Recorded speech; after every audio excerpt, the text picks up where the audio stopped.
Mamimiss namin kayo pero mabilis lang yan. This is our show. This time it's showtime! This is our show. This time it's showtime!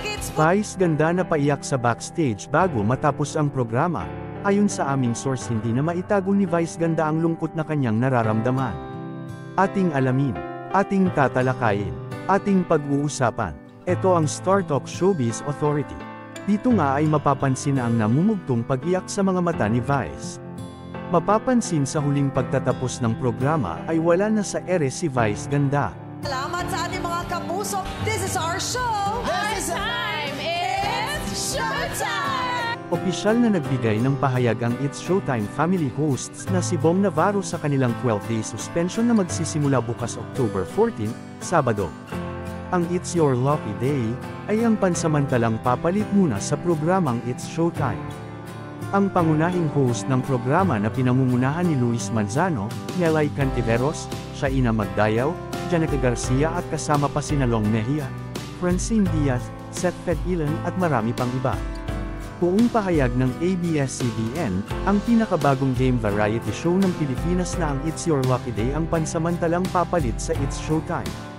Makakasama rin nila ang iba pang special co-hosts at celebrity guest, na galing sa GMA7 at iba pang network. Dito ay inaasahan ng guesting nila Marian Rivera at Dingdong Dantes. Ipapalabas tuwing tanghali mula October 14 hanggang October 27, Lunes hanggang Sabado sa Kapamilya Channel, A2Z at GTV. Mapapanood din ito sa Kapamilya Online, I1 TFC at TFC. At abangan niyo po bukas ang It's Your Lucky Day! Luis Manzano, Nelay Cantiveros, Francisco, Shaina Magdayaw, Janica Garcia, Seth Francine, Long Mejia at Tetay. Tuwang-tuwa at full support ang mga manunood dito at siguradong aabangan nila ang bagong Kapamilya program. Samantala asahan daw ng mga kapuso at kapatid ang biglaang guesting ng ilang It's Showtime host sa ilang programa ng GMA7 para mag-guest. Isa na dito ang guesting ni Vice ganda sa Bubble Gang. May ilang hosts naman ang piniling magbakasyon at magpahinga. Usap-usapan ang pasabog na pagbabalik ng It's Showtime. Ayon sa mga source, may malaking sorpresa ang programa sa pagbabalik nito para sa madlang people. At kami naman po sa aming pagbabalik, October 28! Para sa Linis You, the cutest finale.